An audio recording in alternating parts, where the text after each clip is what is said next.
Looks like we're live. How is everyone? I see JB was here earlier, but not able to stay. Robert Magny, Max Wedge, Dick Dastardly, Rich Rusnick there. Rob's Rods and Streetcars. Buff's Garage is here. The One-Eyed Cat Dawn. Colleen Tebow. Wendy's here. My mom's in the house. Rapid Transit Garage J. Heavens Mopar Scott with an S. How is everyone? And no, I didn't coordinate this with Cope here. I just I happened to be wearing my CRT shirt. It just worked out. Yeah, I was wearing a sweatshirt over this all day. I get back in the house and realized I'm wearing my Cope shirt. So it almost looks like we planned it, but I did not. I did plan this, however. So for those of you who are all worried about a number appearing back here, I figured rather than leave it blank, I would put the giveaway valve body on there. And I mailed out your check for that today. Yeah, I grabbed that off the screen and said, I'll just put that on the paper, just so it has something to do with the paper instead of leave it blank. How about us? Andy's here. And we need to convert Andy to a torque flight guy. You know what? Buck Does It's here. Unfinished Project. Dart Sport. Reverse manual valve body. He wants to win. I told Unfinished Project if he wins, I'll help him put it in. So not a problem. Yeah. As long as I can help him over the phone.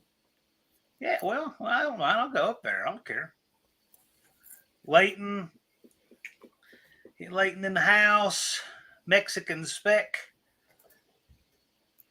Yeah, Heavens Mopar just about to ask. It's on the orange card. That would be the giveaway valve body. Yes. All right. Well, they're still filing in. So how are you, sir? I'm doing pretty good, John. I got to say things are just fine. Good deal. Good deal. And by the way, since I'm seeing you for the first time, even though it's through a computer, Yeah. No Name was a smash. Cool. Me and Chris really had a lot of fun. It was a good time. Good deal. Well, definitely a good time. Well, people really enjoy getting to meet you. Enjoyed watching Mr. Hemi run. Fun all the way around. So we have planning well underway. Right now, we are working on a date and a place. And as soon as we can announce it, it will appear back here on the card. But until then, Turbo Tom 416 and Big Mike's Hoopty Barn and Rob's Rods and Streetcars and others who are sliding in here. That is the giveaway valve body. And I thought, since he's doing a valve body giveaway for the YouTube community, essentially, I mean, that's who it's for. I thought that was pretty cool. So I wanted to have you on to talk about it. Yeah, I've seen other channels do it, give carburetors and stuff like that. And I think mostly they do it to up their merchandise sale, like sell T-shirts and stuff.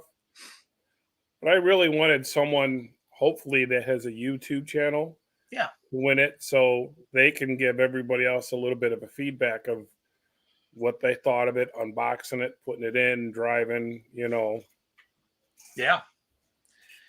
No, but I think that's cool. It's something just for this community. You have to put YouTube in the notes. And by the way, I've pinned, if you're watching the chat, at the top of the chat, I've pinned how you can enter to win. You go to coperacingtrans.com and any purchase, and you have to put YouTube in the notes. And that's through the end of this month. So Unfinished Projects, the potato guy? Yeah.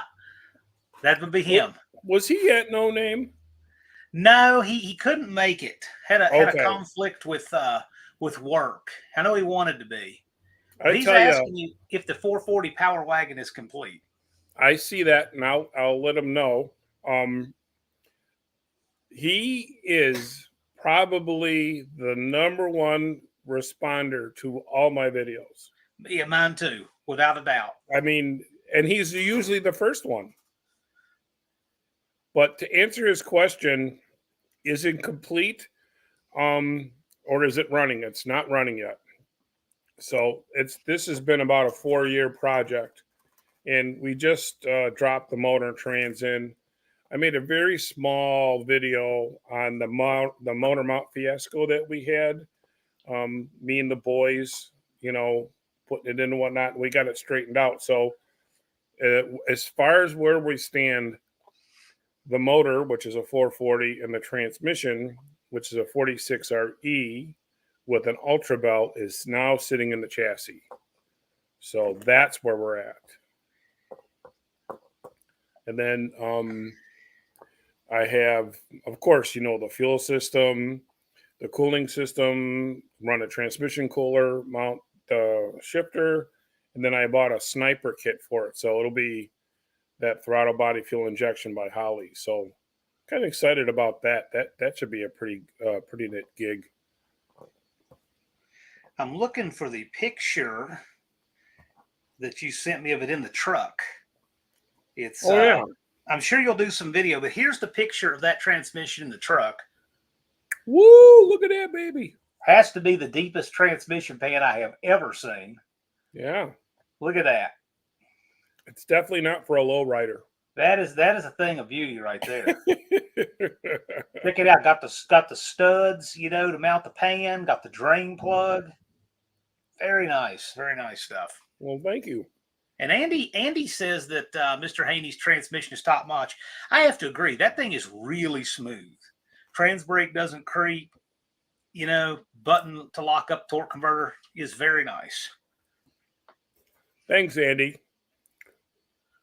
And here's a good question, a totally random one. Fartmaster Flash wants to know, Ruffles or Cheetos? I'm going to say Cheetos. Yeah, that is a cool name. It is. I'm saying Cheetos, but I guess it depends on how long you graze. If I'm standing in the gas station and I only got 2 to pick from, it would be Cheetos. Yeah, I agree with that. Let's see here. Paint Namer Jerry Racing is here. Asks how we're doing. I'm doing fine. How about you, sir? I know that Jerry and Haney would be a really close race, by the way. That green duster. You guys are within a tenth of each other. Are Probably we really? Not even that. Well, his driving skills would win over that tenth of a second. Well, that's what the light is for.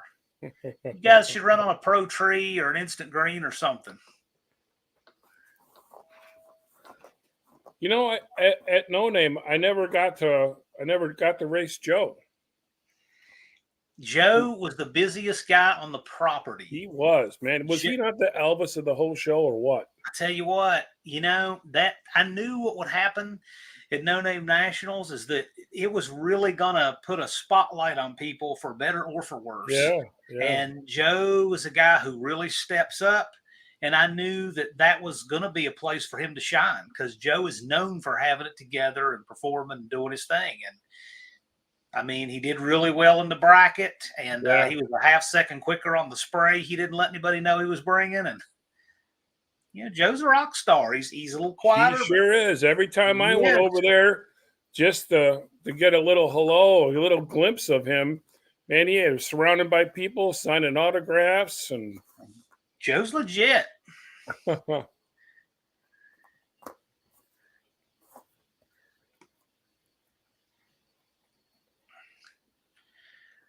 Yeah, Buff says that Joe's an awesome guy, even loan me tools. Oh, yeah, he's good like that. I blew up one of Joe's angle grinders last year. Yeah, I sure did. And I did. He was nice. I didn't know if it was really blown up or not, but I think it was pretty close to DOA. So he never even said anything. But you know what? Neither did I. He just had a nice Milwaukee show up the next week because so it was fine. It was all good.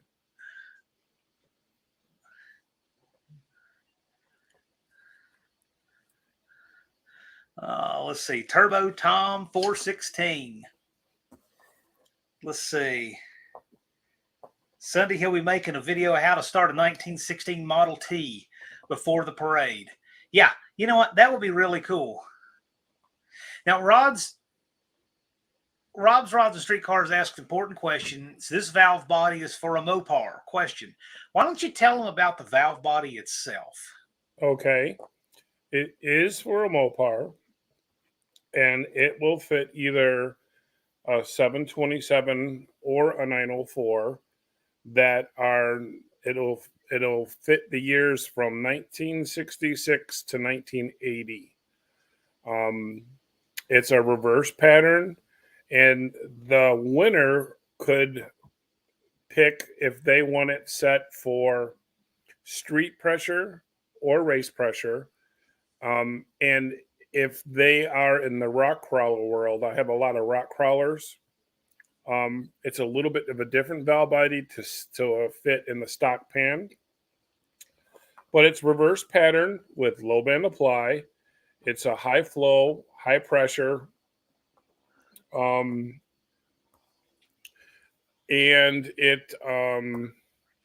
if you are the winner and you would like something special engraved on it with our laser engraver, I would be more than happy to do that for you guys.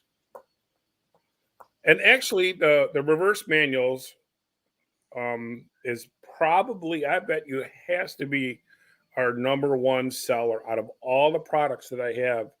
The reverse manual valve body is our number one seller. So it was pretty easy for me to pick out something for this first giveaway to see how it goes.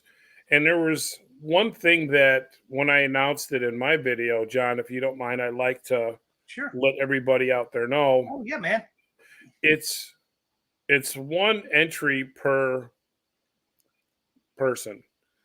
I forgot to mention that because there are some contests out there that every time you make a purchase, then you get an entry towards that. But that's usually towards big items like a truck or a car, to where, you could, buy 10 t-shirts and get your entry into that 10 times. One gentleman asked me about it today. He's like, listen, I'm going to spend about this much money on parts. Can I buy each one individually to get an entry? And I said, well, it wouldn't be fair. And I didn't say that in the first one, so I guess I'm putting it out there now. So, I mean, if a guy buys a t-shirt for $20, another guy buys a torque converter for $600, I mean, I just was going to do it one per purchase. So, well, in other words, but one per person, so they can't split the orders up. That's what I meant. I'm sorry. Yeah. One per person. Yeah. This is, so if you guys want to know about like personalized, he said engraved with the laser. This is an example. If you can see this, I'm going to take that off the screen, get a little more room here. This is some of the pieces that were on my valve body. Yeah. So I have the 500th billet CRT valve body, and you can see it's number 500. It's going in a 904, 73 Dart Sport. Yeah. And it's got my name on it. So you can get some custom like that. I shared a video on my community page, 2 videos about this. One was a build for the 500th. Actually, I shared the one for the contest. So go over there and check it out. Now, some things you mentioned that would probably be cool to mention to these folks. You said things like low band apply. This would be a good time to get into what that means exactly. Sure. Low band apply is a term that is used to describe that the low reverse band is on while the transmission is in first gear. And a lot of the early valve bodies didn't have that option. If you have a stock valve body and you put the selector in D, the low reverse band is not on, but it still will have first gear. When you put it in manual 1, then it turns the band on.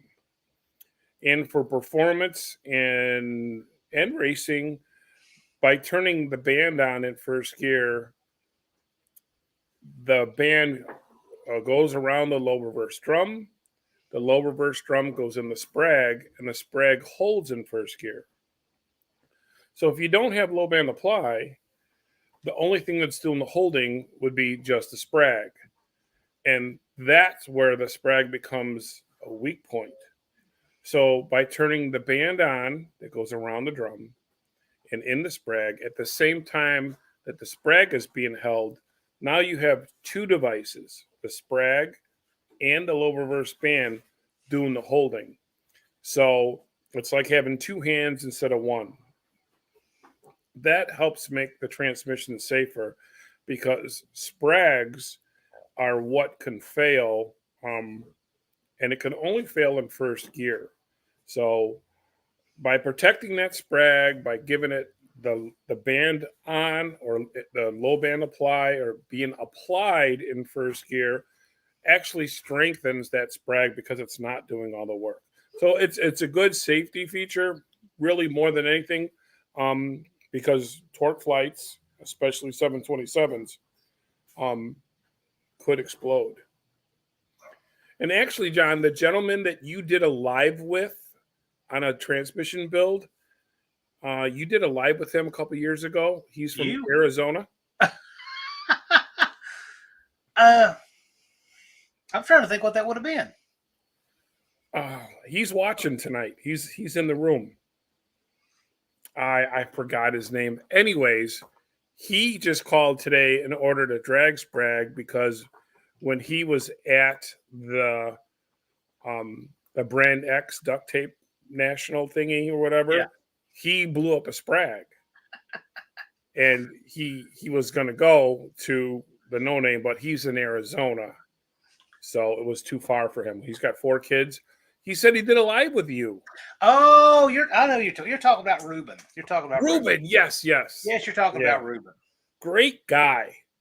Great, super nice guy. We talked for about 20 minutes. Most of the time. So Harry is asking if you have a drag sprag for a V8, for a 904 V8. And I remember asking you the same question. It'd be a good time to talk about the difference in the sprag between the 904 and the 727. I do not make a drag sprag for the 904. But there are some better aftermarket sprags that you can get for the 904 because does it have the 727's got 12 and I think the 904's got 11 or 10 spring and rollers, so it's much smaller. But there's really a lot of things that I haven't developed for the 904, truth be told, that I did for the 727, because back when I was building, I would sell one 904 to every 25 727s. Not there's anything wrong with the 904. It's a great transmission. I stuck with what I was moving a lot of. But if you want a really good sprag, I believe ATI makes a really nice sprag, which is a turbo 400 34 element sprag that fits down in there. What is the difference between the way it's attached to the case?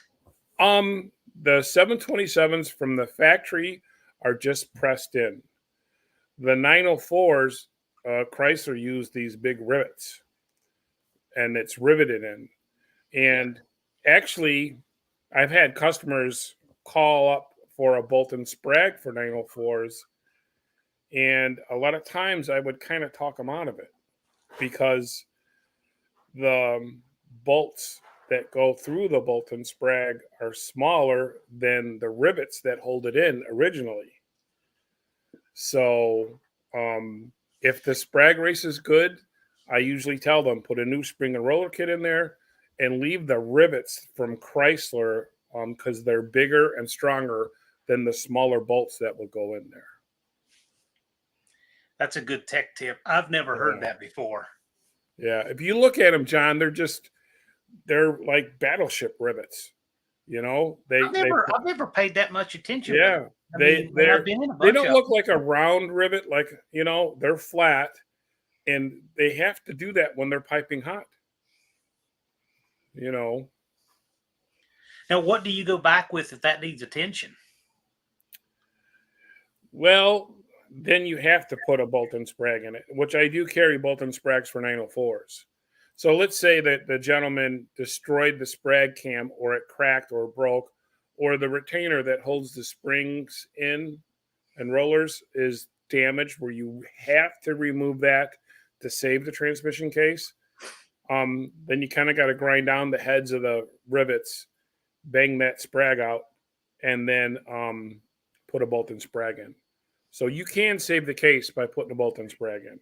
But if you have a good case, if the 904 case is good and the sprag cam and the spring retainer is in great shape, I usually tell the customers, instead of making a sale, I tell them, I'm like, look, if that was my trans, I would leave it because the rivets are bigger and stronger than the bolts that come in the bolt-in sprag. That's really cool. Yeah. That's a neat tech tip. Not heard that anywhere else. So Buff is asking if you have any recommendations on 4L60, 4L80 stuff. I actually do. And of all the parts that I have listed on my website, I have one part that is for a GM, and it's for a 4L60 or a 700R4. And the part is actually called a 4L79 because it's as close as a 4L60 or 4L80 you can get a 4L62. And what it is, it's a billet, or it's not billet, it's an input drum that instead of the 3/4 clutches, which is the big weak point in a 4L60 700, used the pressure plate usually goes in with a snap ring. And the reason why the 3/4s on a 4L60 burn up all the time is because there's no rigidity in that drum. And when the clutches apply, the drum kind of moves out and in, and then the clutches are not flat and they burn up.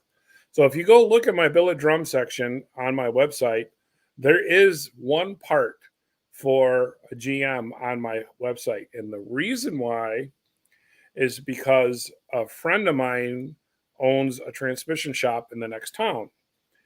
And we're really not competitors because I do Chrysler, he does GM. But the part was so nice. I actually made a video about it and put it on my page, and I sell quite a few of them. Now, as far as the 4L80 is concerned, it's a great transmission. Basically, it's a turbo 400 overdrive. And there is a lot of aftermarket parts out there. You can get paddle shifters for them. You can get reverse manual valve bodies. You can get trans brakes. They don't make an ultra case or nothing for those yet, but it's a great training. So if you got an LS or a small block or a big block or anything with a GM Chevy bolt pattern in like an older vehicle like a Chevelle or whatever you may have, or a candy cane truck, you can I would take the 4L80 definitely over the 4L60 because it's a turbo 400 overdrive, and I really like turbo 400s. Yeah. Just Joe is signed up to win the valve body. He is. That's who you're competing with. Did Joe sign up for the valve body, Elaine? Oh, Mrs. CRT is telling me yes. Yeah. Joe Williams? Yes. Harry Australia says, so the 904. Say hi. Howdy. Mrs. Cope. Oh. Harry Australia wants to know, does the 904 not fail the same way as the 727? That's a good point. So when you see people who run, say, 904s in an application where most people run a 727, what fails? What gets people in trouble, etc.? They both can have the same issue. So let me give you a scenario, John. Let's say that you have somewhat a performance transmission for either a street car or a bracket car or whatever, and both of your valve bodies, you can put the same valve body in a 727 as a 904, and they'll both have a weak sprag if the valve body doesn't have low band apply. So if the sprag fails in a 727, the front drum will overrun 2.5 times the engine's RPMs, and it'll literally explode. It'll come out in a bunch of pieces, take out the case, go through the floor. It'll either hurt or kill the driver. I've seen them where they've gone through windshields and landed in the pits. The 904 can still break the same way as far as the sprag is concerned, but because the drum is so much smaller and the girth of the drum is closer to the center line of the transmission, it doesn't you'd have to spin it up a lot faster, a lot higher for that to explode. And my whole entire life in this business, I've never seen, heard, or read, or come in contact with anyone who's ever exploded a 904. I'm going to try to be the first. Don't. We'll see. Yeah. Griffith's Garage is asking, he's looking to upgrade his 727 to an aluminum front drum. Can he order what he needs from you? He could. And if he's out to gain as much ET as he can out of the transmission by lightweight internal parts, I would say then the billet aluminum drum will do that, along with a light sun shell and other aluminum parts. But if you have something that is just like a rock solid, if you want something that's more, let's say it's a 10.0 car, or it's a 990 car, or even a 12.0 car, a billet drum is the same exact money. It costs exactly the same, and it's actually stronger than the aluminum, and there's no maintenance required. With aluminum drums, every 25 to 30 passes, you have to change the transmission fluid, you have to adjust the mans, and you have to put a filter in it. Wow. If not, the transmission fluid gets really aluminy. Ooh. So I actually don't keep aluminum drums in stock. And when customers call, I'm like, are you trying to set a national record? Are you trying to go for the fastest, bestest, speed you can? Then you would want the aluminum. But if you want longevity and reliability with the same protection of a billet steel drum as you would get than a billet aluminum drum, then I usually talk the customers into the billet steel drum. Does Boyd's car run an aluminum drum? No, he runs a steel. Even though that's my fastest 727 out there, he has all steel drums in that transmission because we want it to be as strong as it can. Now, Dennis Breeden, who runs that drag pack that has my 904 in it, it's all aluminum. Yeah. So when he switched from a 727 to a 904, and on all aluminum 904, a car that already ran 960s, I think, he got 2.5 tenths out of that aluminum. Wow. So it really does matter if what you're doing with your car. If you have to set a record, a national record, or you're racing in class like nostalgic super stock A, B, and C, where they have an index to race and they need every single hundredth of a second that counts, then you want the billet drum in aluminum. But if not, which is like 95 of the rest of us guys, the billet steel drum will outlast it. You don't only have to do the fluid and filter change once a year, and for the same dollar amount. In my opinion, the drum is better for longevity. 1929 A-Bone Pickup is asking if a heat sink type cooler will work for a 727 in something light like a street rod. I'm not sure what the terminology of what a heat sink type cooler is. My guess is it's something that has like aluminum fins to carry the heat away. The long beer can looking thing with the fins. That's what I'm thinking. Okay. I don't know. I've really never ran any of those on my car. I've seen them on cars at the track. I've always liked the little baby radiator transmission coolers that's got the fins and whatnot. I really like the B&M ones. Will it work? I guess it would. But you can get those little tube coolers with that looks like a little baby radiator. I believe those are relatively cheap. But if this is a street rod, he's probably not going to be generating a ton of heat anyways. So I would say for his application, it should work and be just fine. Okay. Yeah. I want to say hi to Ed's Machines, Scarlet the Four-Eyed Cuda, Jason Falk, Spencer. They all sneaked in here. Fartmaster Flash met you at the Trendsetter in the 80s, by the way. The Trendsetter? He must be talking about you. No. If you met me in the 80s, I was a kid. I was 13 when the 80s How were did over. he get the name Fartmaster Flash? I don't know. Probably don't want to know. Probably involved a lighter and a lot of alcohol. Yeah. Is that like Grandmaster Flash? I don't know.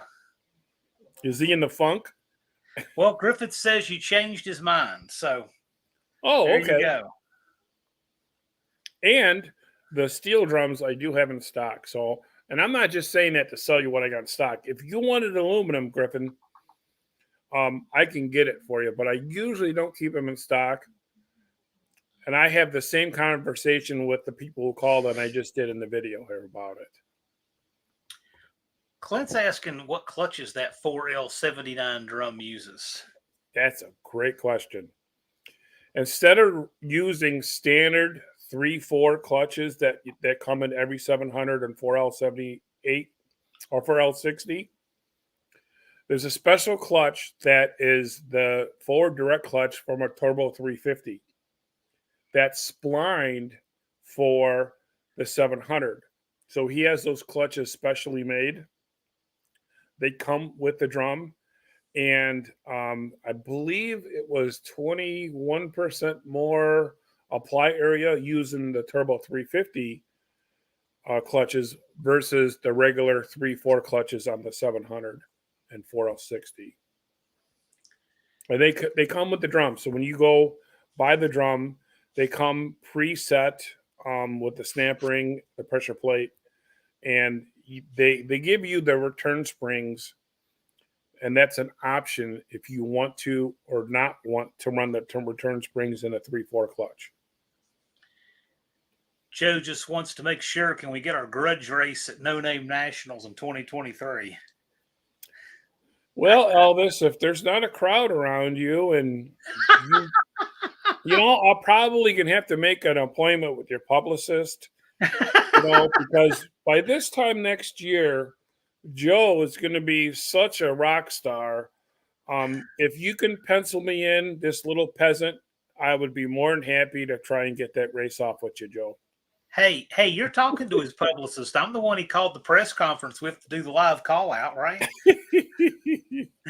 Ed wants to know when you put a chrome vanadium input shaft in. That's pretty specific. That is, and I don't, in a torque flight?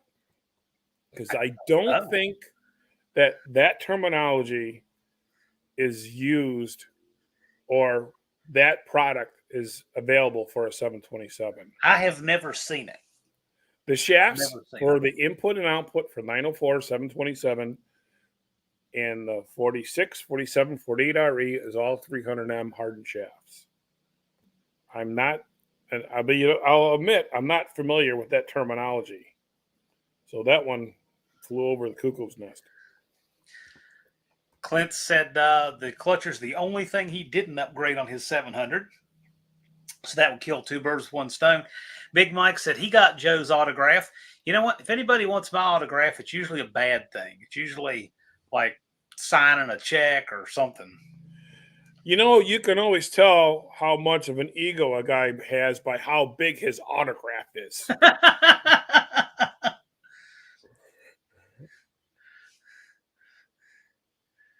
Jay got his CRP order. What did you order, Jay? You mean CRT or CRP? Who knows what J-Bo ordered? Okay, so Colleen says that Mopar's Mustangs and minivans is going to Chattanooga to pick up two 727s and a 904 before meeting up with Professor P. Professor P. Shane Polito, whom can be seen on Dallas's Wednesday Tech Talk. Thumper's autograph is a scribbled line. There you go. And Buff got crap from Amazon. Excellent. Good stuff.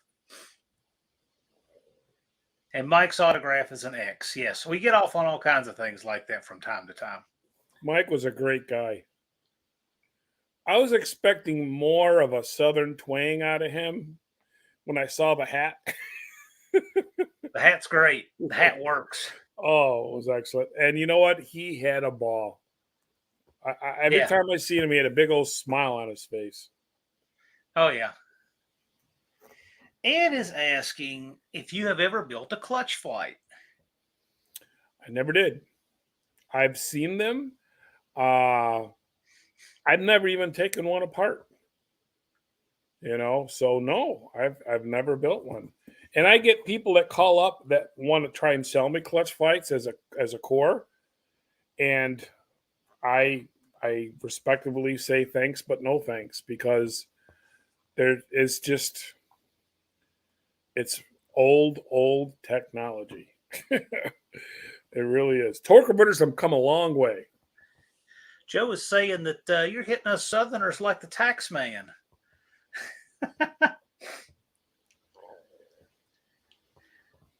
I don't get it. Unfinished project is talking about. I guess he means the Dart Sport. I sent unfinished project the Dart Sport T-shirt, by the way. And if you want to know what that looks like, I've worn one on a live. Joe has worn one in a video or so. But unfinished project has only the third one of those that exists. So, you know what? If you want to get something else to your post office box unfinished project, you should wear the Dart Sport shirt on your channel on a video. Lunar's asking a question. Have you ever built a TH400? Back in the day, I built more Turbo 400s and Power Glides than anything. So that would be yes. I did. Well, actually, my wife, when she was my girlfriend, had a 69 Chevelle with a Turbo 400 in it that I did. But yeah, I'd done literally Turbo 350s and 400s and 125s and 425s. I've done thousands and thousands of GM transmissions. But when I opened the CRT in the 90s, I decided just to go all Mopar because that's what I was. I was a Mopar guy. And a lot of my friends said, "You're nuts, John. You're going to go broke if you can't do GM stuff." I've been fortunate enough to prove them wrong. Well, I'll tell you what, I would have been one of those people saying that. I wouldn't have thought it, but yeah. I guess when you can do one thing, but you can do it really, really well. Yeah. You know, there's a certain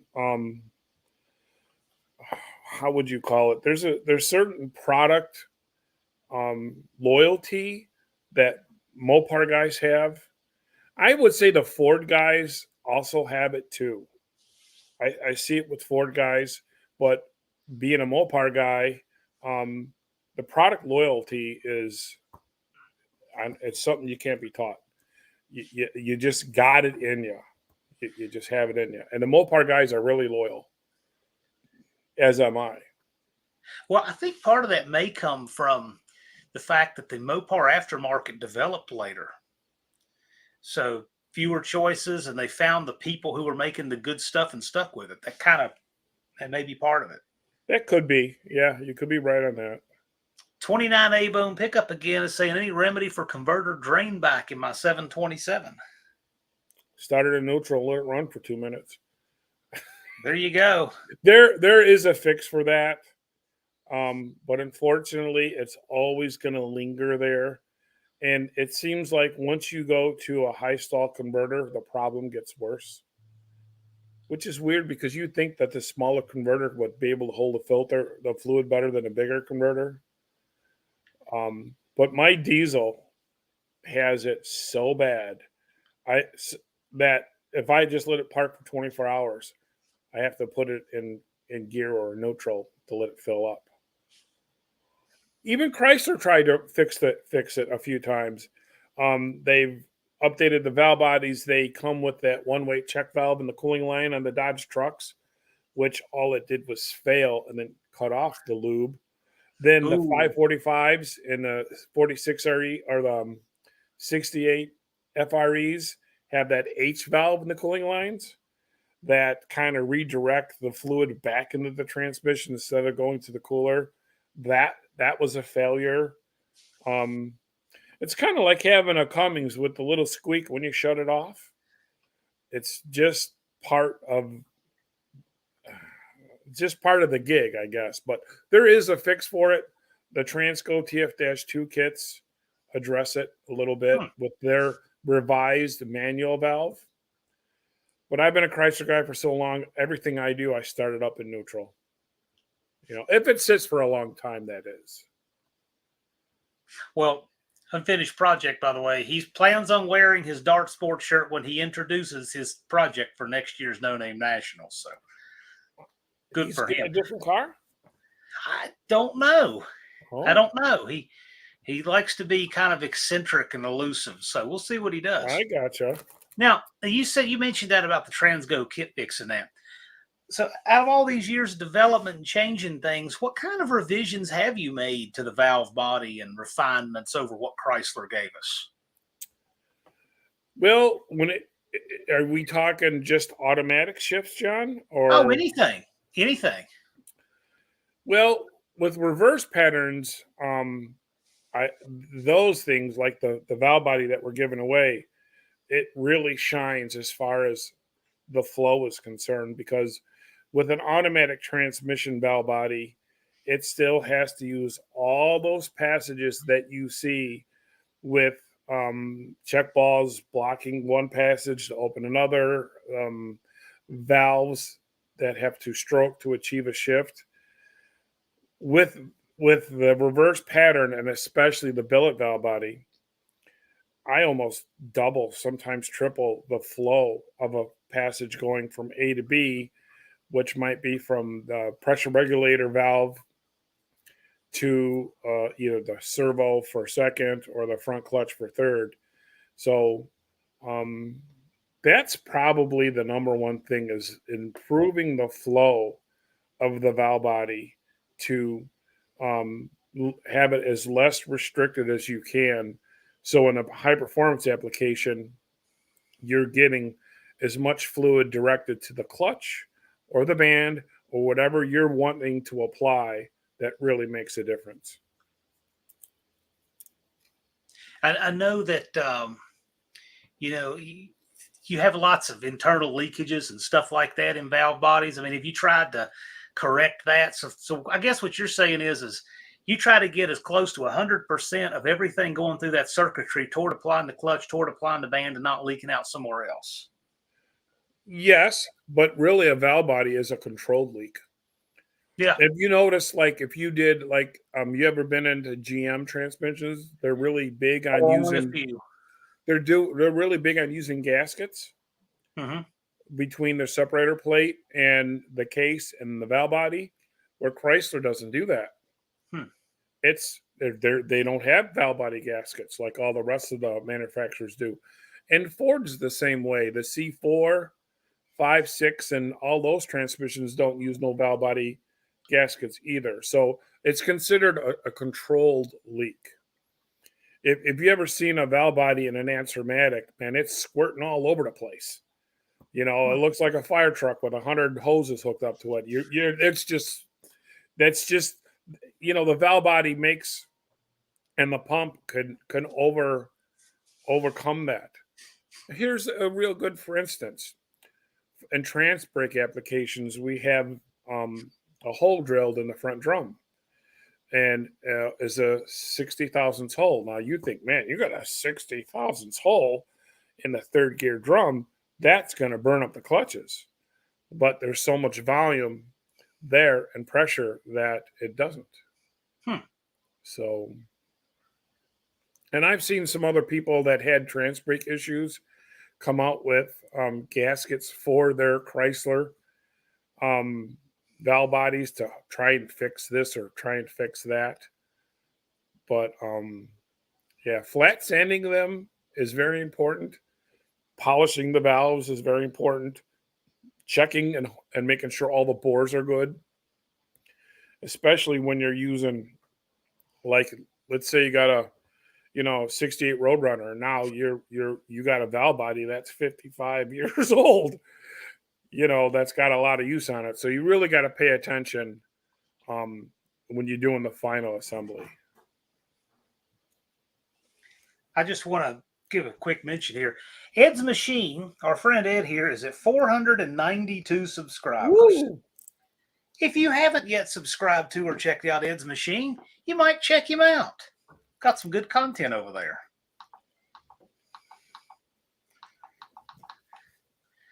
Let's see here. Cement Surfers here. Hot Rod Nation. I saw him get in a little bit ago. Sam Mountain Ballistics, brother of Dakota's Timeout.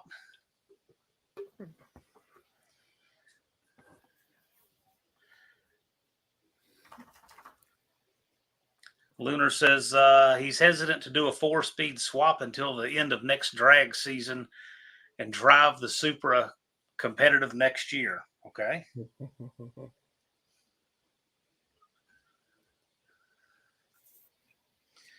Let's see here.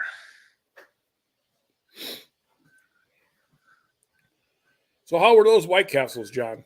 They were good. I was telling John Cope, Griffith's Garage just placed an order, so he's now entered for the valve body. And I'll mention that again because I know people kind of drift in and out. If you are interested in trying to win a Cope Racing's transmission reverse manual pattern valve body, you can win one. And there's actually a picture of the very valve body on the thumbnail for this video. The link is pinned at the top, coperacingtrans.com. Make any purchase through the end of October. One entry per person. And you need to make it by the end of this month. And you need to put YouTube in the notes. And you'll be entered to win that valve body. Mm-hmm. And if you want to have something like your name or something of that nature laser etched, it's possible.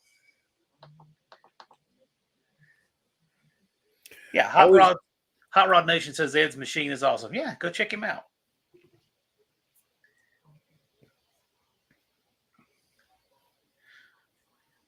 All right, so this is a good segue into this. Max Wage Dick Dastardly says rebuilt pump case, seals, clutches, etc. If there's something that people need to evaluate, what are the things people really need to look for when determining if their core parts are good? Like, shafts, drums, pumps, cases. What should people look for to determine if that transmission has been sitting in a pile of leaves is a good one to rebuild? The best indicator is tipping it over just a little and see the color of the fluid. So let's say he's got he can pick 1 out of 10. I would first find the one with the reddest fluid. That's probably going to be the one with the lowest miles, and I would start with that.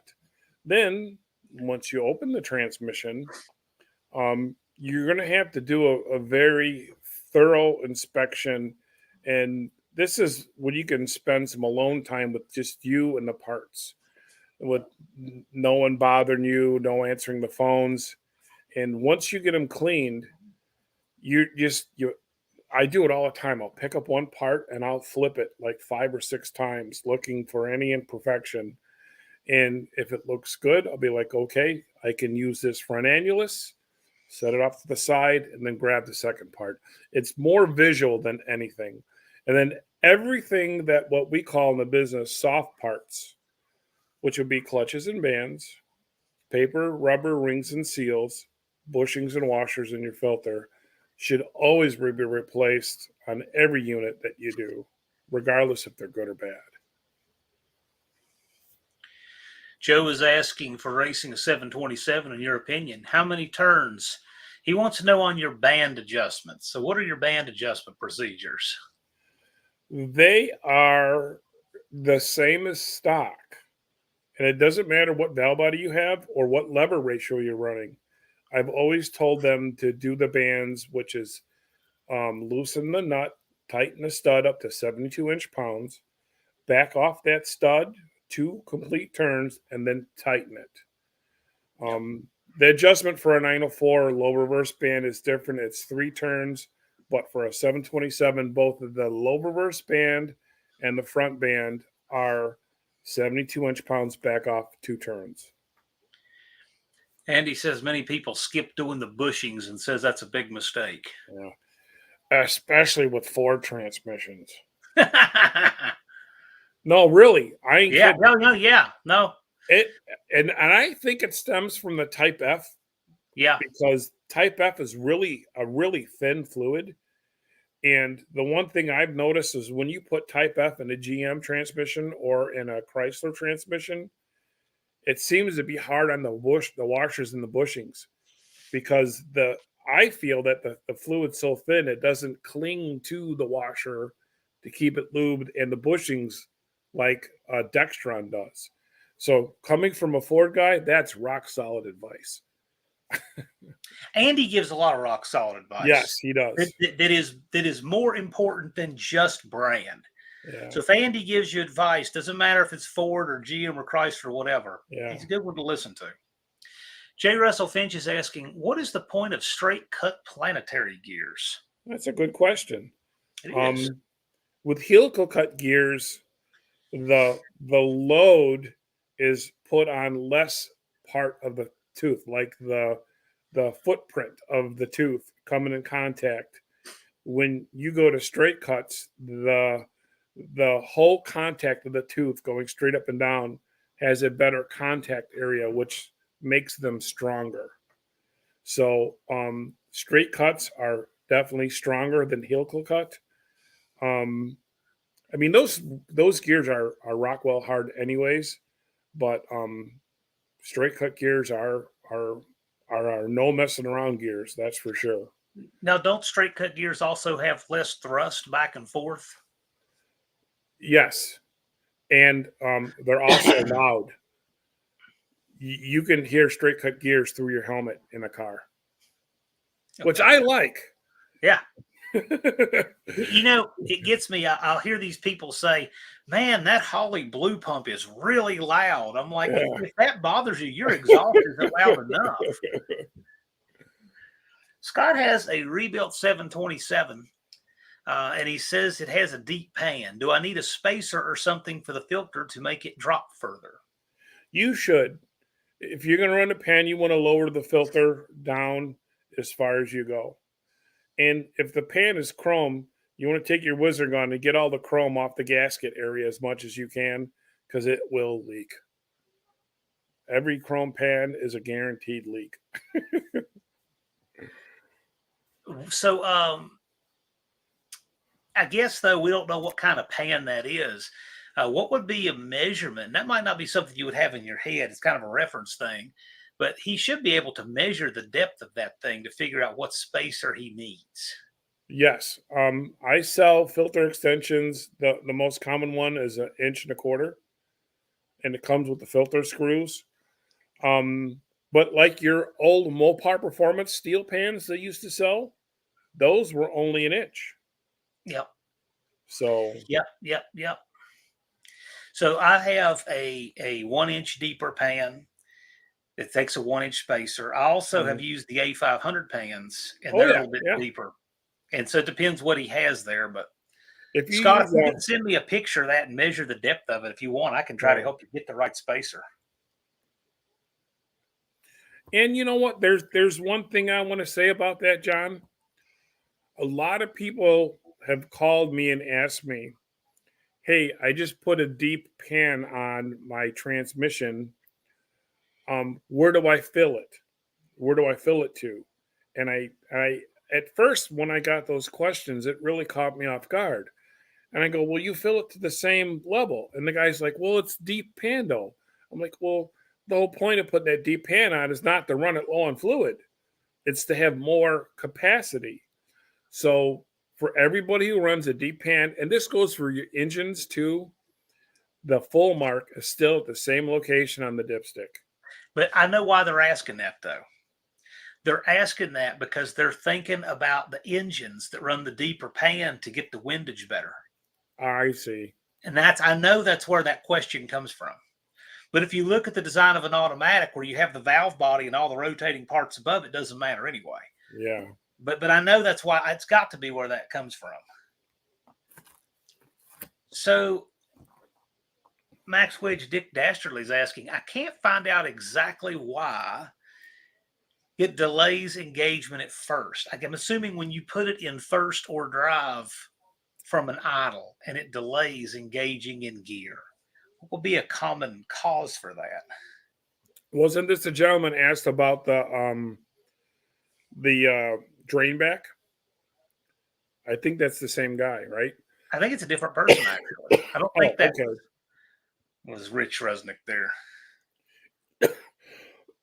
And That an could be. unfinished project is saying because it doesn't pump in park. Well, that's not true.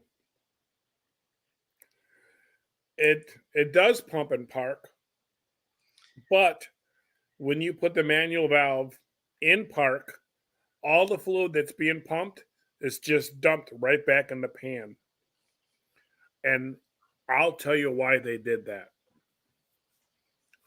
When the aluminum torque flights first came out in 1962, the manual valve only had reverse, neutral, drive, to, and low. And park was in the tail housing. So when you engage the park lever to park your vehicle, if you had a push button, it would put the transmission in neutral and the park would be in the tail housing. So in 1965, when the federal government told Chrysler, if you want cars to be in driver's ed, you have to have a conventional shifter, either it would be a column or console. You can't have the push buttons no more. So Chrysler took their push button valve body that had no park, redid a few things, and they added park. But when they did that, they designed it around it not filling in park because there was no fill in park on the push buttons. So the reason why there's always been a drainback issue stems back from when Chrysler built push button valve bodies that didn't have park in the valve body. So it's been a problem ever since. So we can blame it on the federal government. Oh, well, that can take a number. Max Wedge says it never did it for 15 years, and now he can't fix that delayed engagement. What would cause a delayed engagement going into first? It could be low on fluid. That you can have a filter that's hard. Your linkage could not be adjusted correctly, and if he's a race car guy and he's got an aftermarket shifter, it could be that. And if your lip seals are hard and you apply fluid, they get soft as the transmission warms up or as the fluid gets different. So it could be a few things. So Mike's Car Hole, style points for the name, says he could listen to you talk about vehicles all night. Well, thanks, Mike. He must be talking about you, John. Can't be. Not possible. People got to be sick of me. Well, I try to rotate cool guests in. That way, Two Hacks, what's happening, man? Andy's truck is still MIA. Bad Tree wants to know, can you double stack a manual valve body to run a clutch? Don't even know what that is. Is that Blake? That is Blake. Can Who Can else would I ask that? double stack a manual valve body to run a clutch? Sure, Blake. Let me know how it turns out. Yep. And Irish Outlaw says any smart folks in here right on the heels of that. You know what?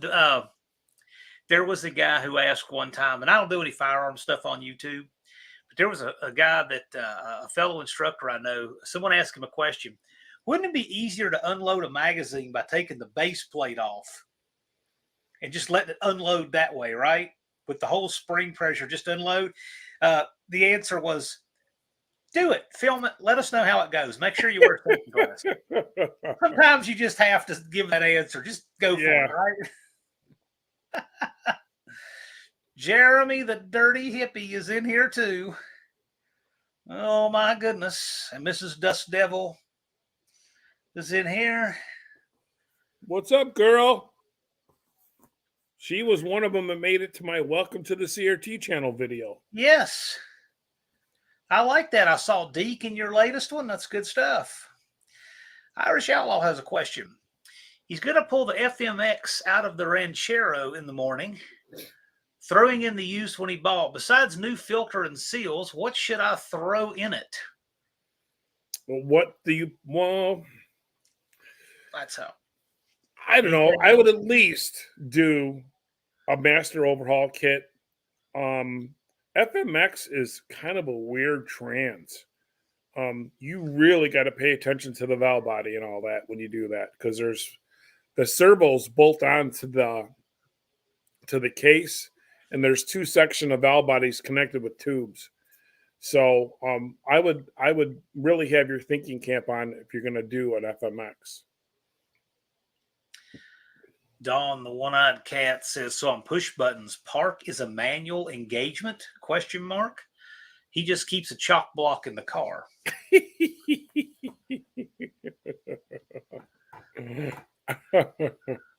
Yeah, park's in the tail housing. It's a cable that lever, when you push the lever down, it does two things. If you're in gear, it'll put the buttons in neutral, and it'll apply the parking paw in the tail housing to lock up in the park. All right. So I'm curious about something. You made the decision in the 90s to do all Chrysler stuff. Just build what you want to build, right? Yeah, I did. But you got a long. People know you from Cope Racing Transmissions, but your black Power Wagon is a tribute truck to the Transmatic shop truck, right? I think these guys might not know some of the history of what you started out doing and how you got into transmissions. That might be kind of cool to tell these folks. I give them a brief summary. Yeah. Both of my parents rebuilt transmissions. My dad started in 1971, and I was 6 years old. So as going with Dad to Chicago, he had to babysit me and my little brother, and we would go to my dad's transmission shop. And I was always like that Tonka toy kid. I always loved playing with toy trucks, and my dad was really the Superman to me. So as I get closer to getting a car, getting my permit, I started working for Dad. And when I went to high school, he moved his shop from Chicago to Calumet City, and it was 3 blocks from the high school. So I would walk home from school and walk to Dad's shop, and I started off doing the not so glorious jobs,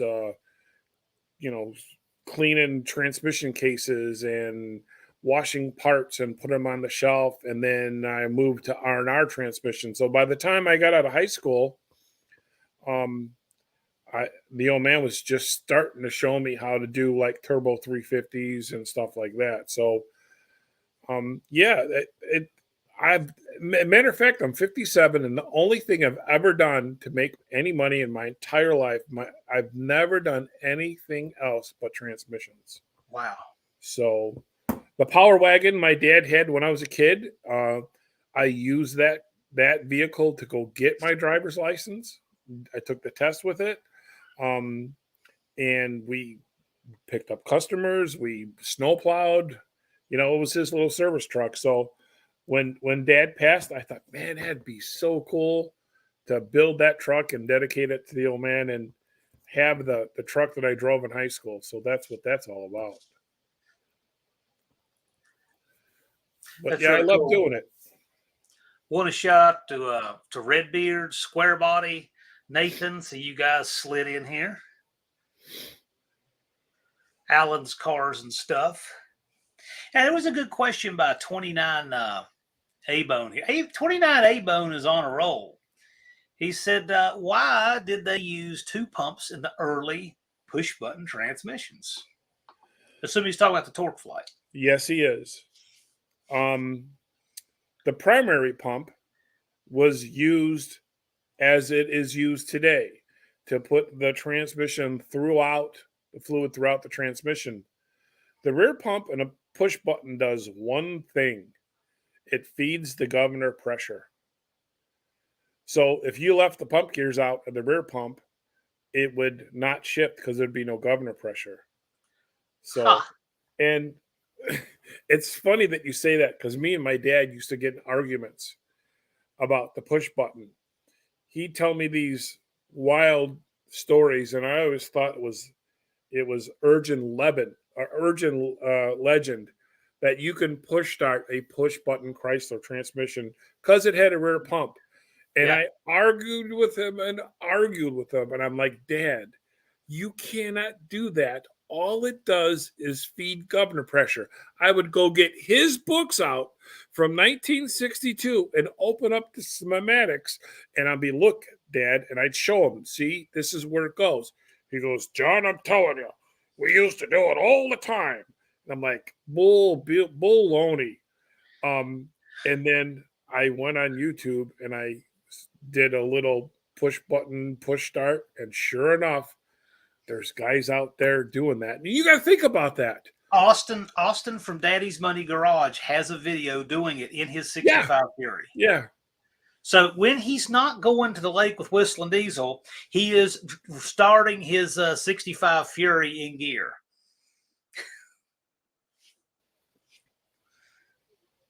Yeah, it can be done, but lay out the power flow, John. You spin the drive shaft that spins the rear pump that feeds governor pressure. How is that turning the motor over? I don't know. I'm not sure how it happens. I don't know. So if I do a Power Flow 2.0, maybe we'll try to tackle that one. But it can be done, and I will admit here right now that my father was right. Okay, so this is you'll appreciate this. This pile right here.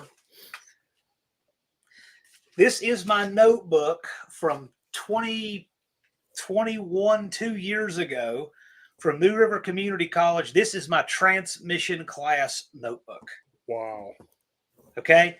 I have things like an old B&M trans kit set of directions in here. I've got tests and quizzes. I have charts with planetaries. Nice.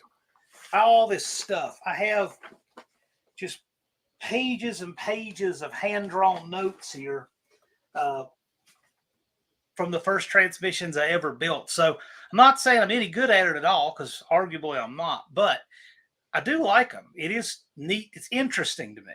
Yeah. And really, the torque flights are quite easy.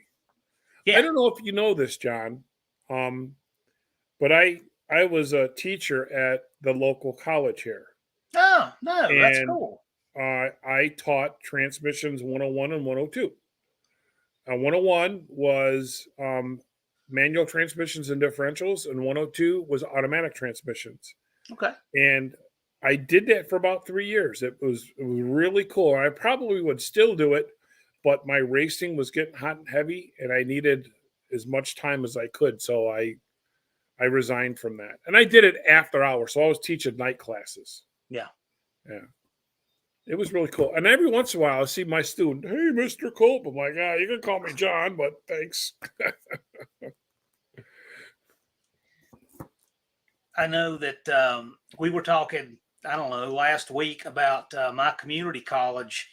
They don't have a transmission dyno anymore. And I called them up asking if I could put a 904 on the dyno here a year or two ago. And they're like, oh, no, man, we got rid of that, a few years ago. Oh, man. Yeah. So I don't know. I know that by the time I went through school, a carburetor was just something, hey, here's something you're never going to see passing around. And we never did anything with a carburetor in there. Yeah. And transmissions, I think, are probably getting close to that. I tell you what, if I was a kid today trying to get in the automotive field, I'd be freaking out. These transmissions are now 10 speeds, and the cars nowadays are very complex. You have to be a mechanic and a plumber and an electrician. I mean, you have to be a sharp guy to work on today's cars. Like Andy, didn't he have not like working on late model cars when he had to do that water pump job? Yeah. I don't like working on them either. I try not to own those things. Yeah. The CRV is the most modern thing that I want to ever deal with. J. Russell Finch is asking, what is possible to upgrade on a PB valve body? That must be push button. Yes, that's what it is. Yep. Really, the only thing you can do to a push button is do a shift kit, and the Transco TF-2 kit will work both on push button and non-push button valve bodies. They give you a nice pressure regulator valve. They tell you which holes to drill out, and you can either do like a taxi cab station wagon to a full-out race that let you pick which one's out. I think the Transco really covers all the bases the best. And you know what's the best thing about push-button valve bodies? There's no converter drain back. You know why? Because you'll always start them in neutral. Because when you push the park lever, it pushes the push buttons to neutral. Yeah, it puts it in neutral, and then park is a separate operation. I didn't think about it that way. Yeah. Which is true.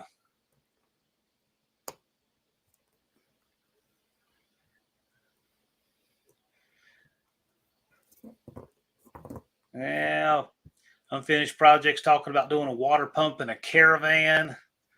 Oh, I'll tell you, it's miserable working on modern stuff. Cement Surfer's asking who sells this kit.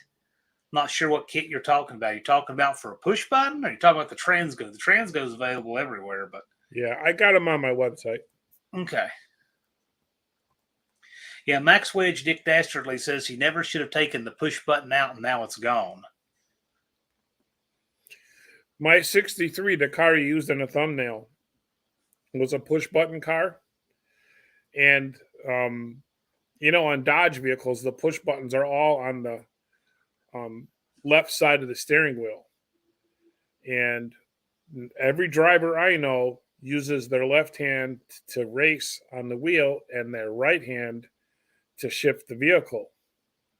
So on that blue car, the buttons were moved from the transmission side on the left to the heater control valves. So that's where the push buttons were. And the heat and cold lever that went back and forth was the park lever. Huh. Yeah, it was pretty neat. This way I can drive with my right hand on the wheel and shift. With my left hand on the wheel, shift with my right hand. What's different? Yeah, several of these guys have push buttons. I think that most of the universe of push button Mopar people are right here right now. Or pretty close to it. Yeah. So what new stuff do you have in the works with CRT? Is anything new you're looking to add to the catalog, or? I haven't had time to develop anything. I don't even have anything in my brain, to tell you the truth. Our latest thing was the dump valves for the turbo guys, and that worked out great, But I really don't think I got anything. I don't even think you got anything on paper yet, Just nothing new. I Fair enough. Well, not at the moment. Yeah. So I'll go ahead and make mention. If you're just getting in here, we've had several people come in here. There's a link pinned at the top, and if you've not read that, Cope Racing Transmissions is giving away a reverse manual valve body for a torque flight. And it is the same valve body that's on the thumbnail picture of this video. But if you go to coperacingtrans.com by the end of the month, make any purchase and put YouTube in the notes, you'll be entered to win one entry per person to win that valve body. So And really, don't miss your chance.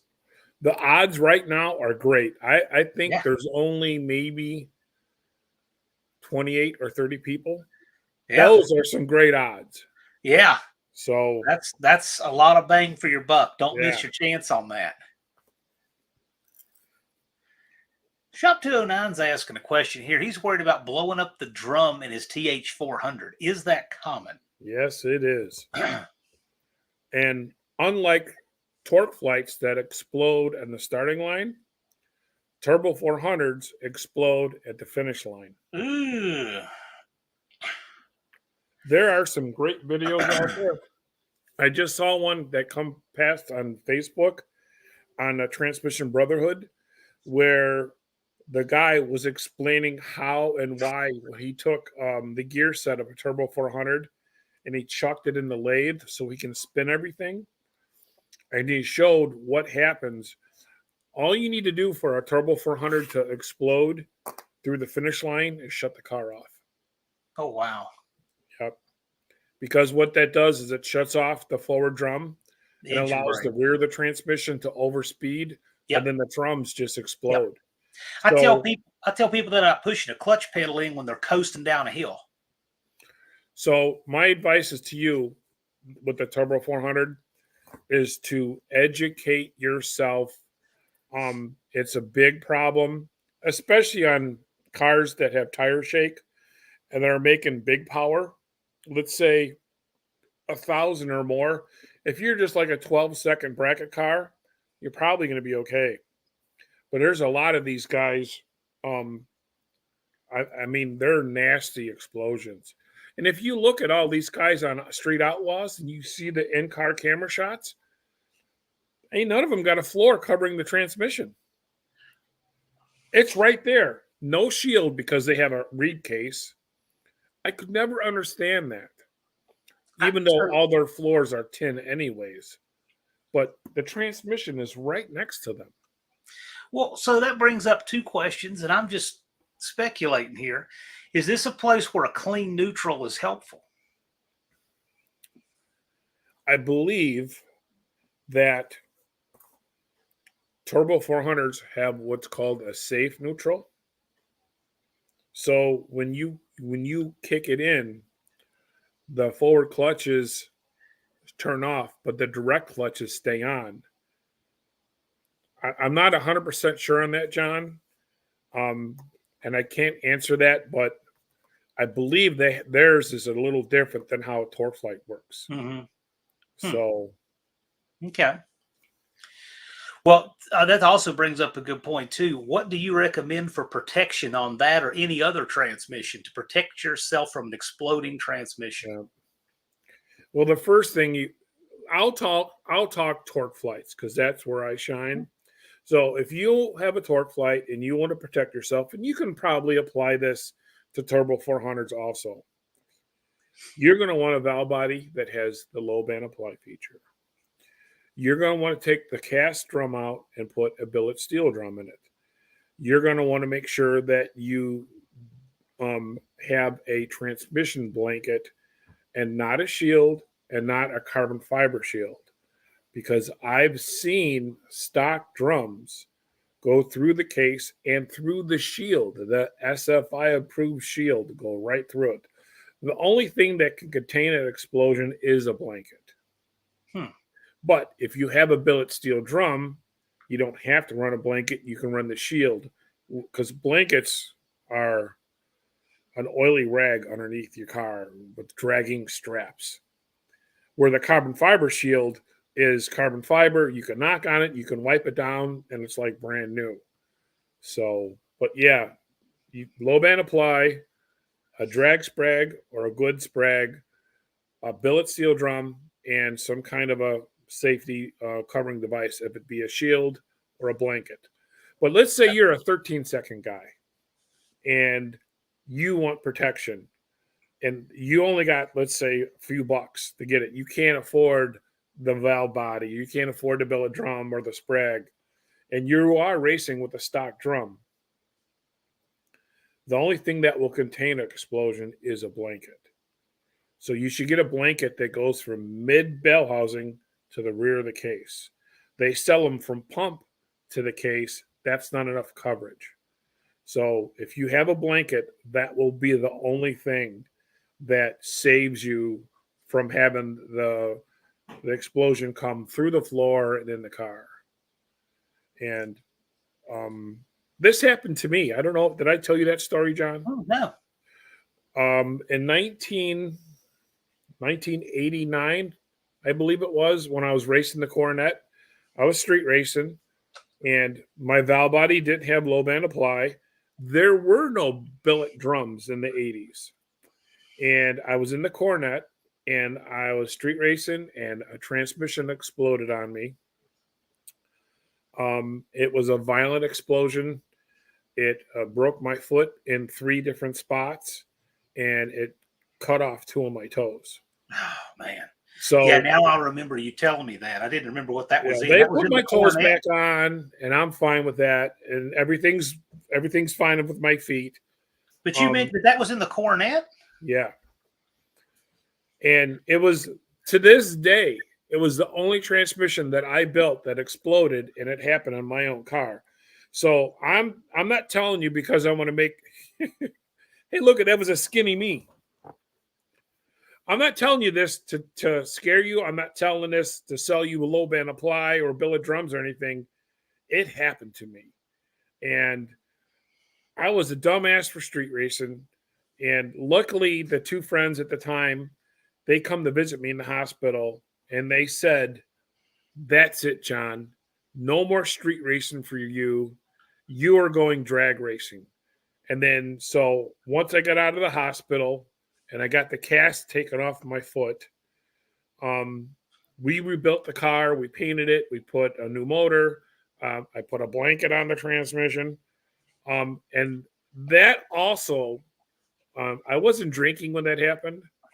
But since I switched kind of friends in a way, that also was the day that I quit drinking. Now, I wasn't drinking when the tranny exploded. I didn't even have nothing in me because I wouldn't do that while I drive. But it was just 2 things in my life that happened. I quit drinking alcohol, and I went from a street racer to a drag racer, which now street racing is glorified. Now street racing is the biggest kind of racing out there. And tomorrow I'm going to go to my first no prep race. So what was once comes back around again, right? Once what was old is new again. Indeed. But yeah, I had to explode, firsthand experience on that explosion. Doug Narden says, I have a 71 motorhome 727 with the short tail shaft and drum brake. Does this have a shorter first gear than a normal 727? I love that question because I get it once a month. This is the urban legend, the Bigfoot. I've never heard of that. Oh, yeah, I get it all the time. It is Chrysler urban legend. They did not put low gear sets in any 727 at any time in any vehicle. Yep. The only low gear sets that came in were 904s.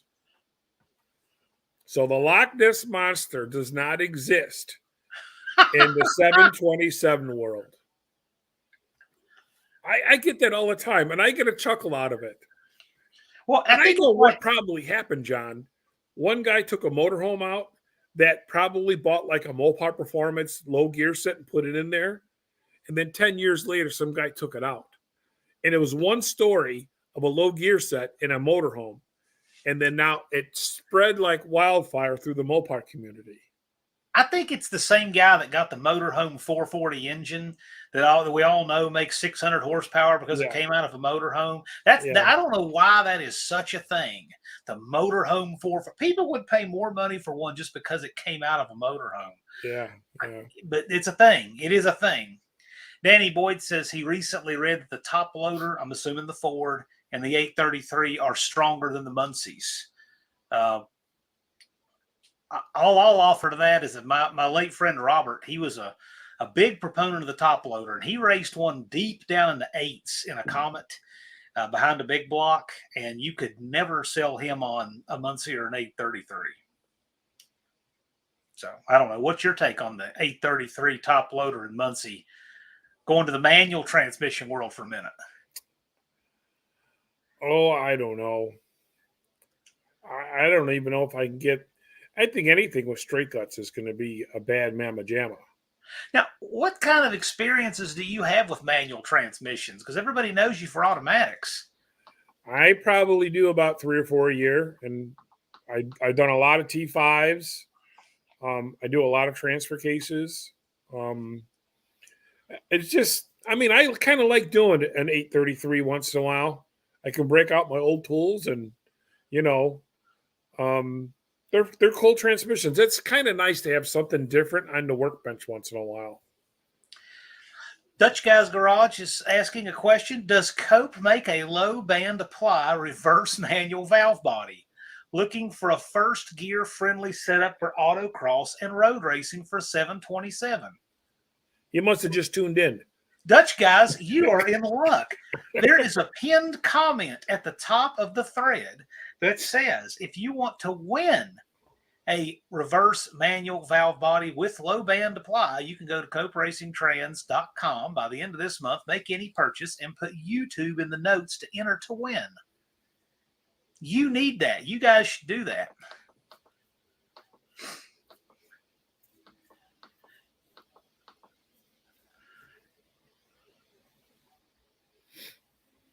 Yeah.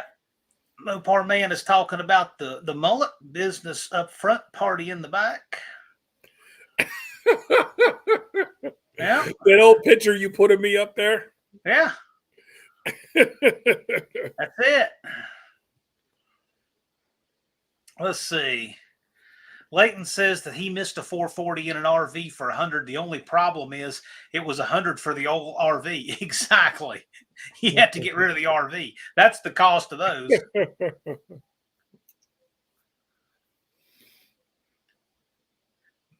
Yeah, Dust Devil says the good thing about the motorhome 440 is that most of them are low miles, but they're all low compression pigs. Well, Yeah. that is true. I've never seen a motorhome 440 with 200,000 miles on it. Let's see here. Okay, so you are now doing the third gen Hemi thing. How long have you been doing the third gen Hemi stuff? And weren't you all about the big block before that? Oh yeah, I was a diehard big block guy ever since I can remember being a Mopar guy, and only because back when I was a kid and when I was poor, all we could afford were C bodies. Well, all C bodies had 440s in them. Yeah. So I mean, and all the guys I hung around with in the neighborhood, they were all big block guys. We didn't even know any small block guys. They were Yeah. If you were a Mopar guy, you were a big block guy. Right. Then I had a customer from Midlothian, Illinois, said that he had a Gen 3 Hemi for, I don't know what it was, $3,000 or $3,500. And I just bought Mr. Haney, and I thought, oh man, that'd be great. I kind of wanted to do something that was late model, something with the computer, something a little bit more high tech. I just came out with my valve bodies for the 48 RE. Well, other than the rooster comb, they're exactly the same as a 46. And since Gen 3 Hemis are all small block bell housing, boom, it was a perfect marriage. A small block, a small block 46 RE behind a Gen 3 Hemi. Man, you could stuff that motor combo in anything. Matter of fact, if I didn't have the 440 already built, done, and on the engine stand for the Power Wagon, it would have a Gen 3 Hemi in it. I mean, look how fast that thing is. I Oh got a yeah, cam and a set of headers, and it's running 1170s. yeah. So what have you done to the engine in Mister Haney? Because Andy and I were both talking about it. It's like, man, he says it's stock, but that thing moves. No, it is. Honest to God, Wow. we put a camshaft in it, and I think it's like a 440, 450 lift cam. You can barely hear it thump, and a set of long tube headers. When you guys drove it, it had Yeah. the stock plastic intake manifold on it. Yeah. You know, and it's in a 4,000-pound truck and runs 1170s. And I'm not done with it yet either, too. Runs 750s all day long. Yeah, yeah. And you're only turning like 1,500 RPM at 60 in that thing, aren't you? That is correct. When you put it in overdrive and in lockup with 488 gears and 30-inch tall tires, we can, what were we cruising? I think right around 60, 64 Something like that. at 1,900 RPMs. Yeah. I can tell you with those 488s, you come up on second quick. Well, not only that, John, I have the Bigfoot low gear set in it. Okay. I have a low gear set in the 46. You mean the one that came in motorhomes? That's the one. Actually, Right. it said motorhomes only by the Right. Chrysler Corporation. All right. So Cope and I, whenever I talk with him, it's always like, we talk about transmissions in cars and then just something random and funny. We talk transmission in cars, something random and funny. So he and I were talking something about transmissions and all this things. Like, hey man, we need to go. So he sent me a link. Is it Portillo's in Chicago? Yes. All right. You're a Chicago guy, so you're going to know things like that. Somebody's visiting Chicago and they can eat one thing, like if they want to sample the culture. Oh, jeez. Or okay, let's say that you're in Chicago for a day, and let's say you get 2 meals. Like you could do a lunch and a dinner. Like what would you do? Because I've never been there. I'm going to suggest 4. Okay. You have to get a pizza. Right. You have to get a Chicago dog. Okay. You have to get an Italian beef sandwich and Eli's cheesecake. They're all in Chicago, and you can find, and actually you can get all 4 of those at Portillo's. I'm asking because it seems like this chat loves to get on food. And in Southwestern Virginia, we don't really have a lot of food that is just custom to here, right? Like New Orleans has the beignets, and Chicago, deep dish pizza. North Carolina barbecue. We don't really have anything signature here like that. So I thought it was worth asking. But I will tell you this, John, so you're educated on that. Deep dish pizza in Chicago is only for tourists and out-of-towners. There you go. People from Chicago do not eat deep dish. They all eat what they call New York cut or thin crust pizza in Chicago. But if you're an out-of-towner or you're going to go to Uno's and you're going to get the deep dish. Well, that's good to know because I know that people from up north, when they ask me when they visit here for whatever reason, where do we get good barbecue? I have a lot of questions I need to ask to send them to the right place. Because most people from up north think that barbecue is something you do in the backyard, or they think it's a grill, or they think it's a verb, or they think it's roast beef, and it's none of that. And I just need to figure out if they even know what they're asking for. Around here, barbecue is a flavor of potato chip. Okay, yeah, see, exactly. I would have to figure out what you're asking. Scott with an S is saying, how do you know which tooth count gear to use for the speedometer in a 727? He wants to use it mostly on the street, occasionally on the strip. Everybody who sells a speedometer gear has a little cheat sheet. Yep. That you on the top will tell you, find out which gear ratio you have, and on the right will tell you how tall your back tire is, and you connect the two, and it tells you which gear that you need. I actually figured out the mathematical equation for picking those out, and it's on the second to the last page of my catalog. I'm sending that over to Scott right now. Yep.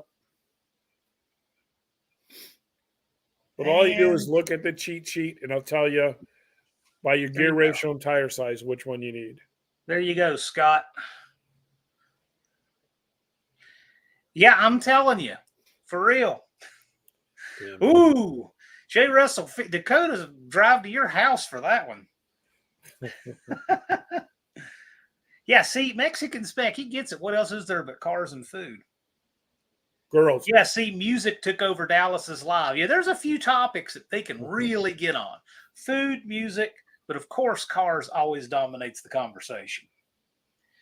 Dutch Guys is asking, how high would you rev a reverse manual valve body 727 without low band apply? And why is 6,000 the answer? My sprag loves the danger zone. All right, two-part question. Yes. How high would you rev a 727 reverse manual valve body without low band apply? Yes. I wouldn't even get in the car. But that rev number is only significant if the sprag is broke and the transmission goes into a freewheel. When the sprag is working, it's transmitting the power out to the output shaft. When the sprag is broke, the power is no longer connected to the output shaft and the internals go into free rev. It'd be like riding a bike on concrete, pedaling really hard, then you hit ice and your legs are going to go nuts and your tires are going to go nuts. That's your legs going into a free rev. Well, when a torque flight does that, it explodes.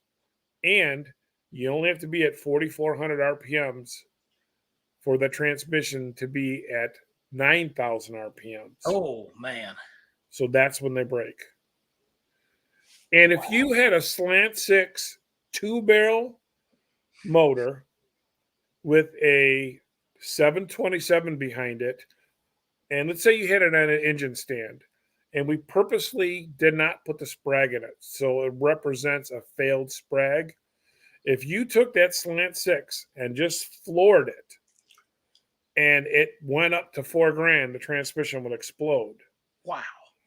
It's the horsepower that breaks the sprag, but it's the RPM that blows up the valve or blows up the drum. Man. So it's the explosion is pure math.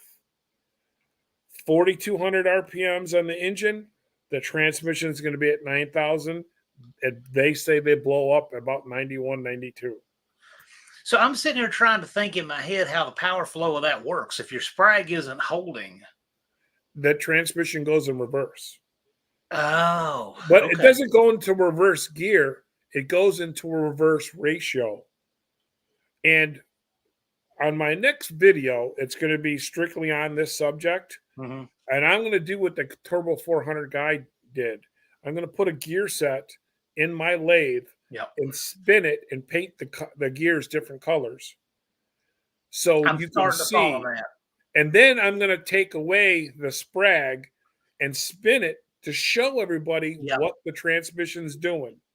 I'm starting to track that. That's pretty cool. So for every one time you spin the input shaft with a broken sprag, the front drum is spinning the opposite direction 2.5 times.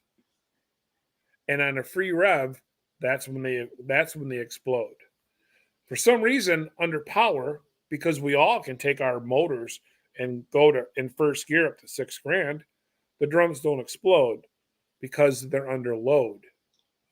But in the free rev scenario is when they explode. It would be like bearings in a car. All day long, the bearings can spin. But if you take a blowgun to it and you spin it, you have a very good chance of exploding it because the bearing is in a free rev. We've all been told to never blow off bearings in planetary gears with compressed air. To hear them zing, go zing. they will explode when you do that because they're in a free rev. Have Battery you been blade. told that, John, by other people or? Yeah, the one that I've seen the best illustration on was what happens to a clutch disc when a person's coasting downhill and they push the clutch in.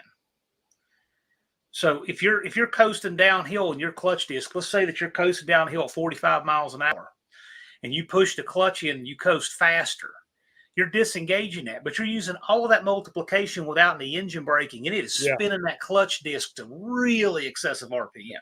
exactly the same scenario. Yeah, that's why I'm thinking when you say it goes into reverse ratio, yeah, but it spins stuff faster than it can handle and blows up. I've had the Blake, RV for 5 years. yeah, Blake just wants to know we've had the sweet RV. Actually, every time I take that thing out, it breaks. So you broke the holding tank on it at No Name Nationals. What have you broken on it before that? The time I took it to US 41, the generator quit working. It's always something with that RV.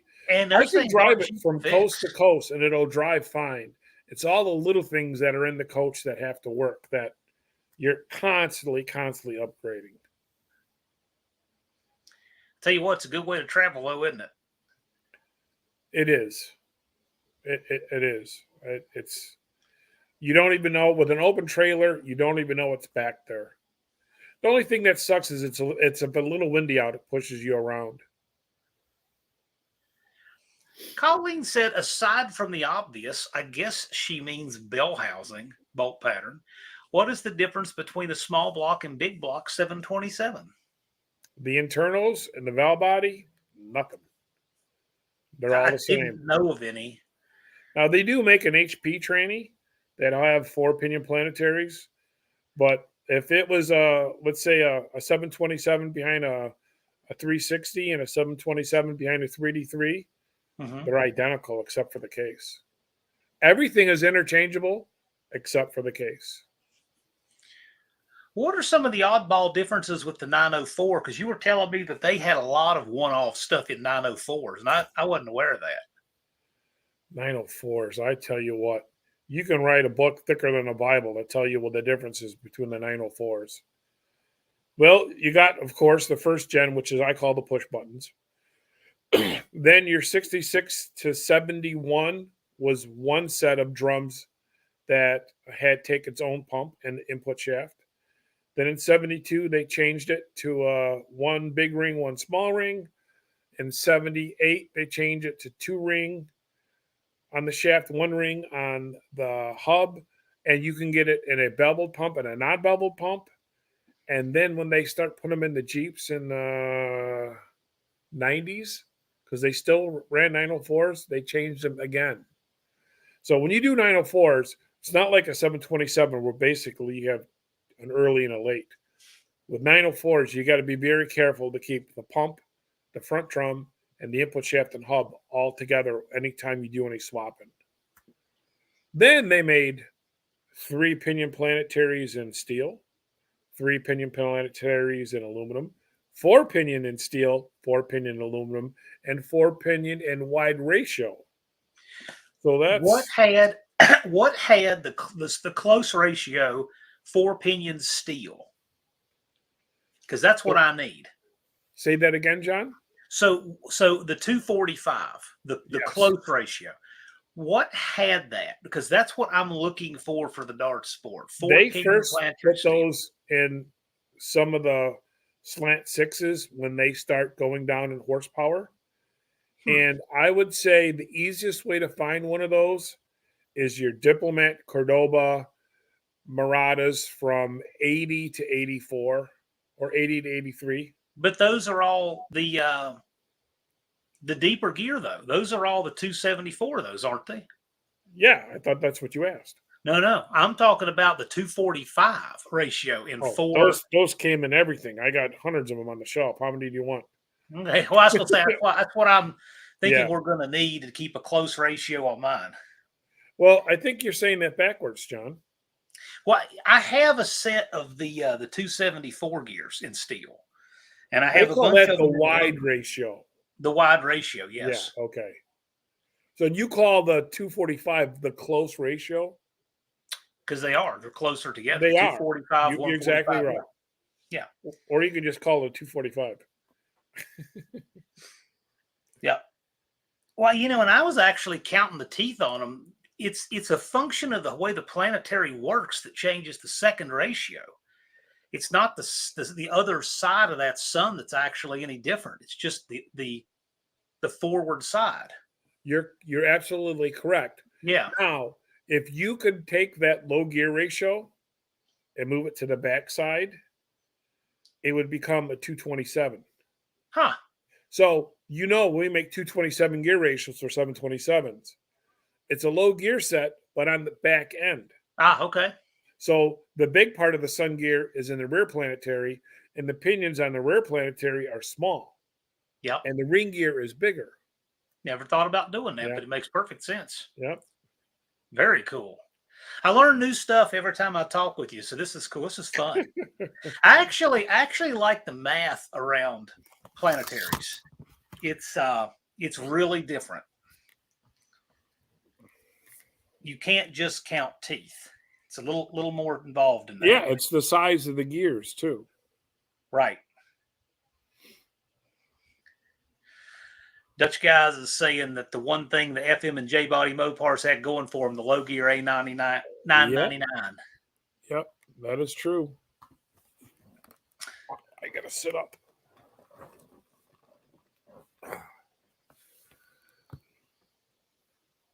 So we were talking about this a couple days ago, and I wasn't sure what difference is there other than the gear ratio with the 999. Is it just that drum between that and the 904?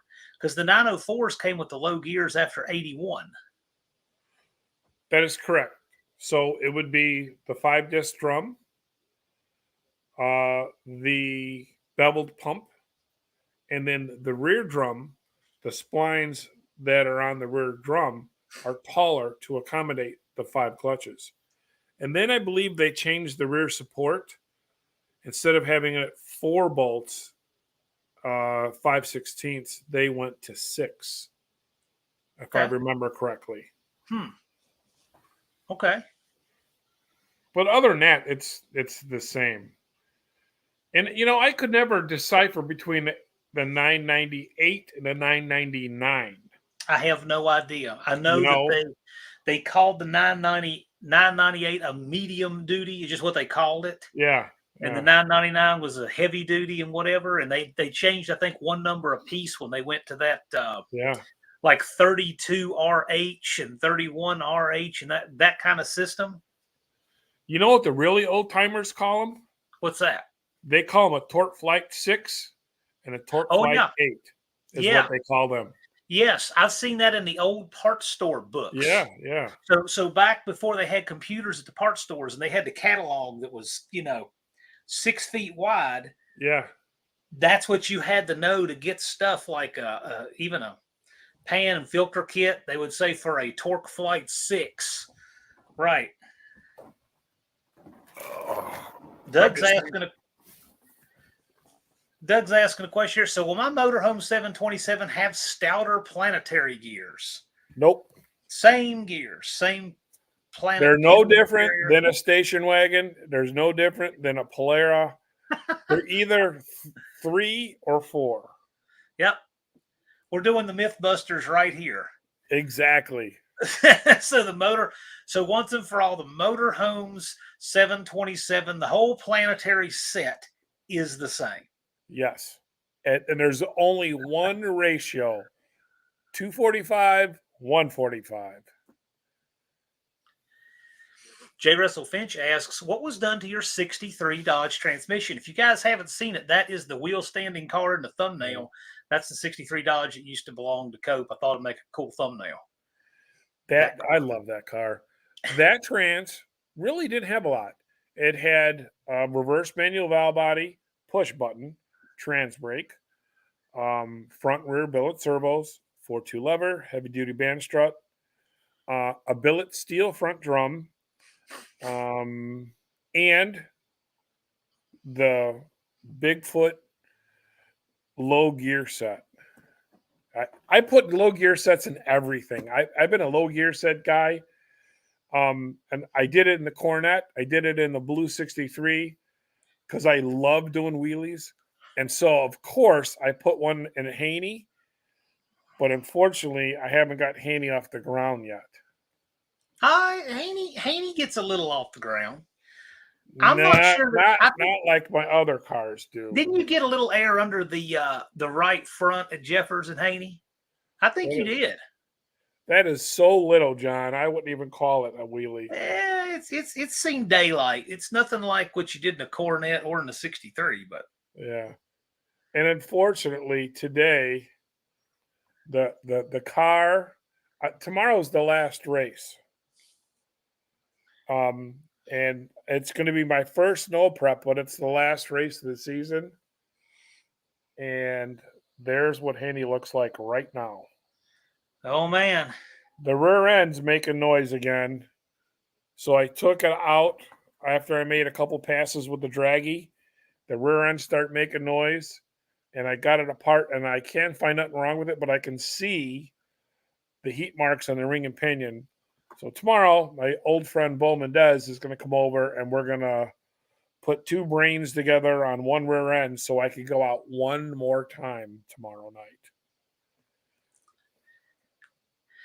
Dutch Guy's Garage are asking, what is the science behind a 5.0 lever coupled with a reverse manual valve? Well, just talk about the 5.0 lever in general. Yeah, because the 5.0 lever will work with anything. Chrysler came out. First off, we should let you know that the lever ratios of 2.9, 2.3, 2.9, 3.2, 3.8, 4.2, and 5.0 are all factory Chrysler ratios of the lever. The 5.0 came out in 64 when they came out with the Hemi transmission that had the double wrap band. Just to let everybody know who's not necessarily familiar, what this lever is it's the leverage applied to the band that applies second gear. Right. And if you can imagine the 5.0 being a 5-inch long pry bar compared to a 2.5-inch pry bar, that if you put the levers side by side, they're different sizes. And by changing the ratio, you're putting more pressure and you're applying the band quicker with the higher ratio. But then there's a downside to that. You go too much ratio, which is really common. It'll apply quicker, but it'll release slower. So when it releases slower, you'll get overlap, especially in a 727. Now, not so much the 904, but if all you did was take a 5.0 lever and just stuck it in a stock 727 behind like a V8, you will get a great second gear and you'll get a terrible third gear, because third gear will have such bad overlap, it's going to drive you nuts. Now, you can adjust that overlap by spring pressure and clutch back clearance, but if all you did is took the lever ratio of a 5.0 and stick it in there, you'll be happy with second, but not with third. So I've always found that the 4.2 is the most ideal ratio for people to get that nice, clean 1-2 shift without sacrificing the 2-3 shift. Did I say that right? Yeah, I did. Yeah. So it's just it's the amount of pressure, and I think Ford does it in different series of their servo sizes too. So it's no different than rocker ratios. If you have different rocker ratios, you can open and close the valve quicker. So it'll apply quicker and put more force on the band. Well, but it's also like the rocker ratios. Rocker ratios are all relative to the lift and duration of your cam. So the ratio on that lever is also relative to the pressure being applied by the servo in the first place. Yes. Also, John, that is correct. It also could be um, if you have the 62 to 70 dual spring servo or the 71 and later load control single spring servo. So when that 50 lever came out, the servo had 2 springs in it, which allowed you to shut that off quicker for a cleaner 2-3 shift. So a lot of times people make the mistake to stick that 50 lever in a servo that's only got 1 spring. So my best advice for anybody out there is to, unless 50s work really good in 904s and 4.2s work really good in 727s. The factory did put 5.0s in 727s, though. Only Hemi trannies. Right. However, they started using them again in the mid 2000s when they came out with the 48RE behind the diesel transmissions. When you get to questions like this, it means it's time to start wrapping things up. Dakota says, Dan, you could definitely make tang flavored napalm. That's fantastic. So if anybody has any last questions to get in and ask Coach, now will be the time to do it. We're going to wrap up here pretty soon. I do want to ask you, just as a curious question of mine.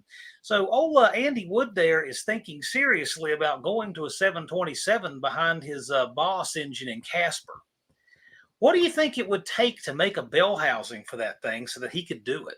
Because he absolutely loves what you have in Haney. If I own Casper, I'd put a 46 behind it. This way, if Andy goes to his cruise nights, he can have overdrive. Yep. I already spent quite a long time on the internet looking for an Ultra Bell or an adapter plate that allows you to put a small block Mopar transmission between a small block Ford Mopar engine, because Andy told me that his bolt pattern is small block. It's a Windsor. Yes, there's nothing out there. There really isn't. And so then I'm like, okay, how about us? The next best thing would be a 4L80E to go behind that. I could not find that for that either. You know, though, if somebody wanted to work on designing such a thing, I think there's a lot of Ford guys that might jump at the chance to get that upgrade. You know, I don't know if that would be possible, because let's say Andy would talk to some guys at the track that tell him he's going to put a Chrysler transmission behind his Ford. They're going to look at him like he's an alien. Yeah. Because everybody puts GM transmissions behind whatever they're doing. And I know it's a great transmission. He knows it. He drove the truck. He knows how it shifts. I mean, not only do I don't race as much as I should, but I do put on some passes and a lot of street miles. Done right, it's an excellent, excellent trans. I think Andy's only way, other than doing a Ford transmission, is putting a Gen 3 Hemi in Casper. Oh, oh my gosh. Now he's looking at you like you're an alien. So Jay from Rabbit Transit asks, what transmission fluid do you recommend for a 518? ATF Plus or something else? As long as it's red. Colleen, that's not a bad idea. If Ed wants to tackle it, I think it would be really cool. All right. Trans fluid. I'm a Dextron 2 guy. I like Dextron 2 and everything. It's hard to find. So I usually tell them to get the B&M trick shift. Because you can get that anywhere. You can go to Jegs, you can go to Summit, you can go anywhere. You can get it from me. I can't believe 2 hours already flew by. I know, it cruised right along, but this is where we wrap up. So with that, I'm going to thank the mods, and I want to thank, Joe and Andy and Blake and Ari and Buzz and Buff and in Fubar, I want to thank you guys. You have kept the trolling to a minimum. Thank all of you guys for being in the chat. Saw some new names and faces in here. And yeah, thanks, guys. Had a fun, lively evening. If you have not yet entered into the contest to win a reverse manual valve body, coperacingtrans.com. Any purchase, put YouTube in the notes. And as of right now, as of last we looked, actually the count went up while we were live here, but before the live, there were only about 28 entries. So your odds are really good to win a Cope Racing Transmissions reverse manual valve body. If you want to see a video about it, there's a short video up, and there's also, you can watch lots of videos on the channel about it. So, and I've got links on my community page for that. So check it out. It's not often that somebody does something just for the YouTube crowd when that very valve body. And with that, y'all have a great evening. And Cope, you're welcome back on anytime. Thank you, John. It was a pleasure to be a guest for the world famous Johnny Carson Wilburn. Thank you, guys. We will see you again next Friday. More part to you.